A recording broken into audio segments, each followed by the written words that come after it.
Welcome to the Friday afternoon press conference ahead of this weekend's Grand Prix of Europe in Baku, Azerbaijan. Back row left to right, we have Frédéric Vasseur, Roberto Bocafoye and Eric Boulier. Front row left to right, we have Gene Haas, Toto Wolff and Claire Williams. If I could start with you, please, Eric. You had both cars in the points in Monaco a couple of races ago, but it was a tougher race for you in Montreal. How do you reflect on the team's performance in Canada? Well, we know, I love it.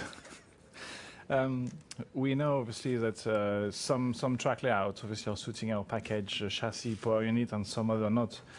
Clearly, you have a long straight line in Montreal, and downforce level is obviously different from the other track layout, so you have to specifically design your downforce level there. Obviously, conditions was better for us on one lap on Friday and Saturday, but the race was a bit difficult, and we had also a slow stop due to a technical issue.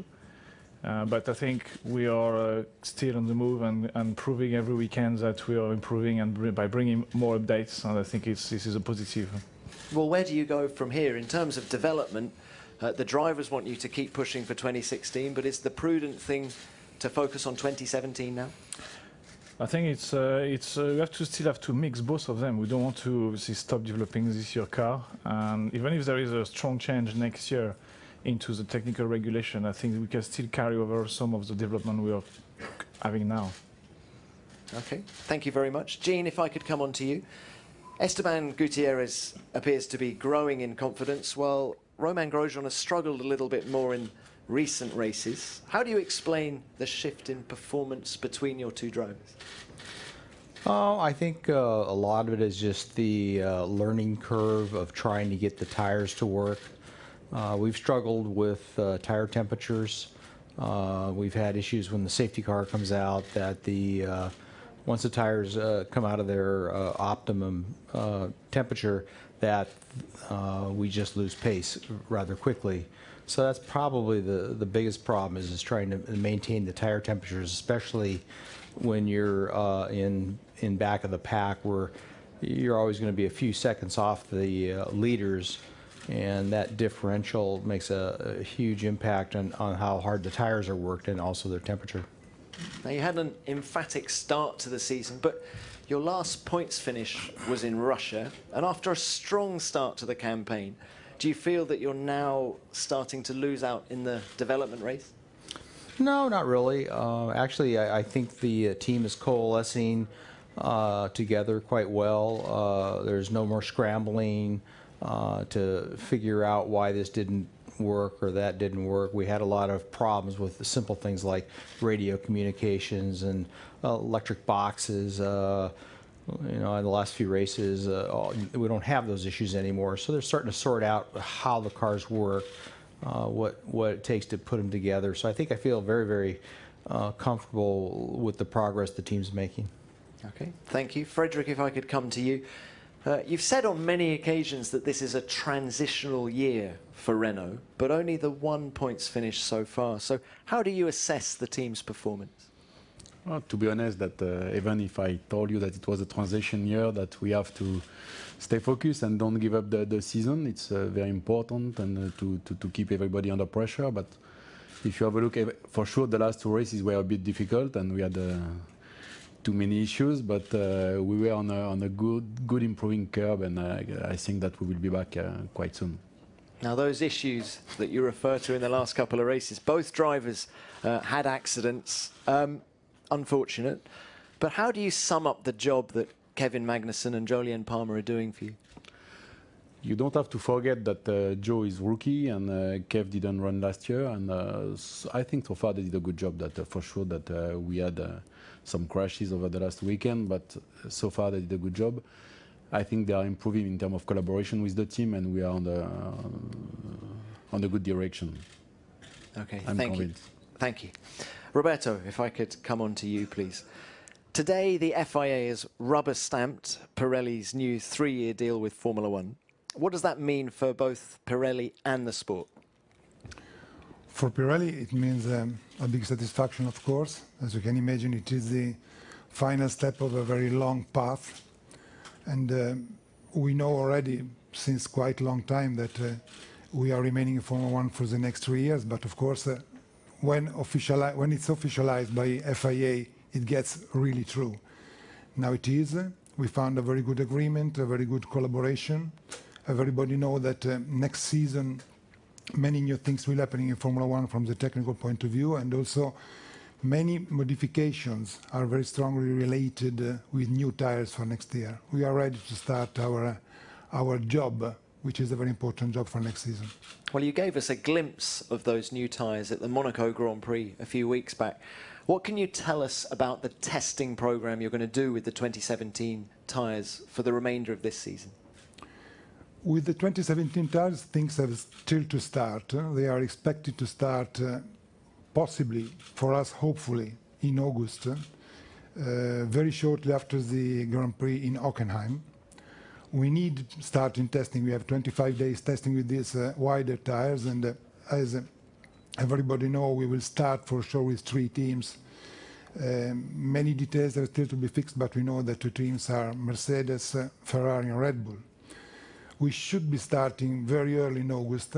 Then we should be testing again immediately in September before going away for the long haul to the east and to America, and possibly a last session testing exactly by the end of the championship. It is a very big job to be done. Thank you for that. Claire, if I could come on to you, please. It was a frustrating start in many ways for Williams to the season. So how much of a shot in the arm was Valtteri's podium last weekend in Canada? Yeah, it was great for everybody in the team to have that. It's been a long time coming. I wasn't there, so I was gutted. I did tell Valtteri not to dare get a podium in Canada if I wasn't there, but he did. And it was great for the team to have that. And I think we've come here really much more motivated, I think. And you know, this hopefully will be a good race for us as well. I think we've got a string of races coming up, which you know, the circuits will all suit our car. So hopefully we'll have a positive few races in the next ones to come. Well, let's talk about third place in the Constructors' Championship. You currently lie fourth, 49 points behind Red Bull Racing. Do you feel that you have to strike now at these tracks, which you've just mentioned, if you're going to stand a chance of regaining that third place? Yeah, I think we absolutely have to capitalise on the races, this one here, and then obviously the ones coming up in Austria, Silverstone, etc. They will suit our car, and we have to make the most of it. But then that's not to say we haven't got to ensure that we have a chassis that can compete competitively at all the circuits, so we can take the fight to Red Bull. Obviously, all the work's still going on in the factory to make sure that the car remains competitive, or as competitive as it can be for the remaining rounds, because we do want to take the fight to Red Bull. We aren't happy lying in fourth. Unfortunately, that gap's opened up a little bit. But we have to work hard and make sure we can keep closing that gap and taking the fight to them. Thank you. And Toto, thank you for waiting. If we could come on to you now. Both of your cars were passed by Sebastian Vettel at the start of the Canadian Grand Prix. Can you just talk us through what went wrong and why with both of your cars? The purpose of the change of regulations last year was to make the starts more unpredictable and more variable. And this is exactly what's happening. You cannot see a pattern throughout the field that some teams always get it right or some teams always get it wrong. We have had some amazing starts before Montreal, and in Montreal, both of the cars didn't really, you know, have a good getaway. And this is now the nature of the sport. Having said that, you still need to optimize, and there is room for optimization, and in the clutches and its operation and the execution with the drivers, all needing to remember is a tricky operation, but we're working on it. We've seen in the last few races a momentum swing from Nico Rosberg's side of the garage towards Lewis Hamilton. After Nico's strong start to the season, how do you feel he's coping with his current difficulties? We always have the discussion that if one wins and the other one doesn't, is that a change of momentum or has the balance swung? It didn't. As a matter of fact, both of them are very close. Nico had a brilliant run, winning 7 races in a row, and it was clear that that will eventually stop, and it did. And the balance has swung more towards the direction of Lewis and some of the other drivers, and that's normal. It doesn't mean that he's going to fall into depression because it doesn't continue.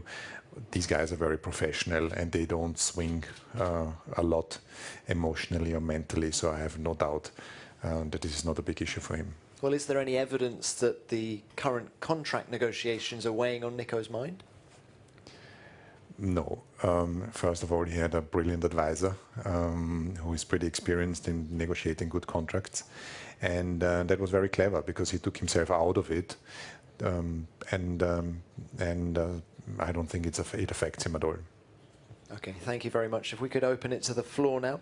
Please remember to give your name and publication.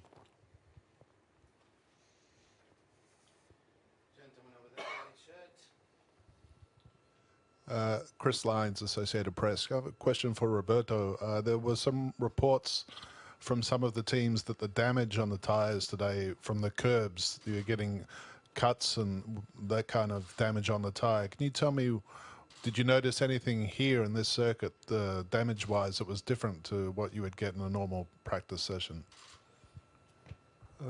We saw during the season some cuts, which were, I just want to underline, cuts with no air loss. We told it to FIA as a normal procedure because we normally tell FIA when we see something on our tires which could mean something strange on the track. We simply told FIA. FIA made their checks. You know what was going on afterwards, and nothing strange. Thank you. Next question.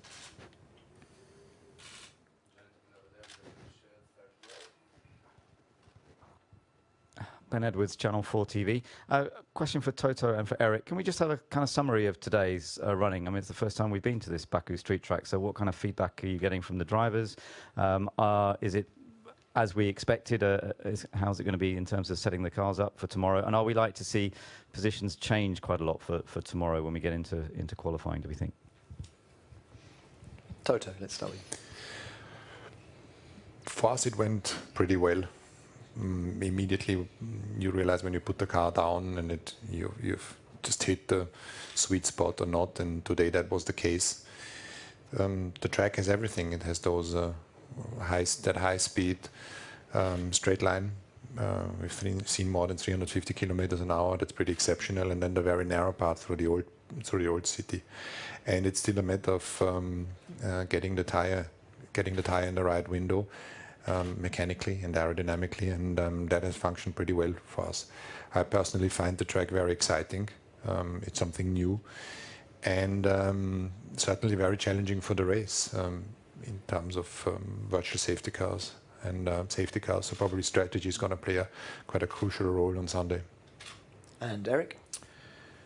Well, first, the drivers didn't complain, so that means it must be good. And I agree with Toto. I mean, it looks a fantastic place. I mean, the general feedback from the paddock is very positive. I think, you know, with the tools we have at home now, the simulation tools, you can see that pretty the car was, yes, more or less set up for this track.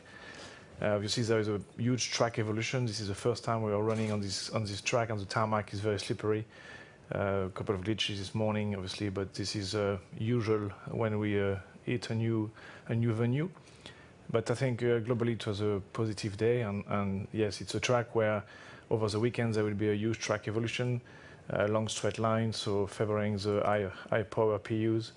So I think the show on Sunday will be good, it'll be great, and you could see as well today a lot of cars went off in the runaway or the runoff. So that means it's going to be a challenge as well for the race on Sunday. Thank you, Eric. Do we have next question?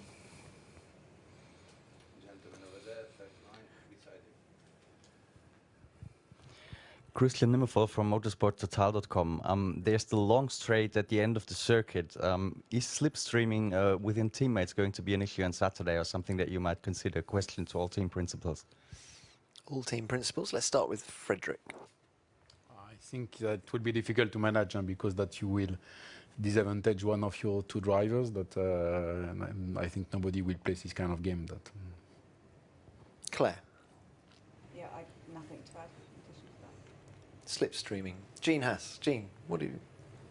Well, I talked to the drivers a little bit. That they really like the track. They like the high speed straightaways.